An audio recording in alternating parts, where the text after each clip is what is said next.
ചായക്ക് കടിയില്ല. അപ്പോൾ നമുക്ക് പോയി കടയിൽ പോയിട്ട് കടി എടുത്തിട്ട് വരാം കേട്ടോ. ബൈ. ഇവനവിടെ ആക്കി പോകാമെന്ന് വിചാരിച്ചോ, പക്ഷെ അവൻ സമ്മതിച്ചില്ല, എൻ്റെ കൂടെ തന്നെ വന്നു. അങ്ങനെ ഞങ്ങളവിടെ എത്തിയപ്പോൾ ജസ്റ്റ് ക്ലോസിങ്ങിൻ്റെ ഒക്കെ ടൈമായിട്ടോ, മഴ ആയതുകൊണ്ട് ആരുമില്ല. അങ്ങനെ ഞങ്ങൾ പോയി നോക്കിയപ്പോൾ കുറച്ച് കടികളേ ഉള്ളൂ. എന്നാലും നമ്മളത് അഡ്ജസ്റ്റ് ചെയ്ത് എല്ലാ കടികളൊക്കെ കാലിയായിട്ടുണ്ട്. അതുകൊണ്ടാണ് വേഗം ക്ലോസ് ചെയ്യുന്നത്. അങ്ങനെ അവിടുന്ന് കടിയൊക്കെ വാങ്ങി നമ്മൾ നേരെ വീട്ടിൽ വന്നേ. കടിയൊക്കെ കിട്ടി. ഇനി നമുക്ക് ചായ വെച്ച് കുടിക്കാം.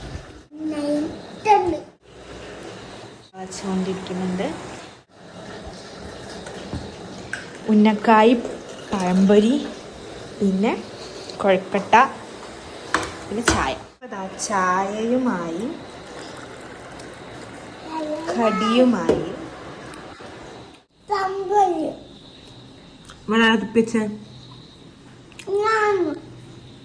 Bad boy.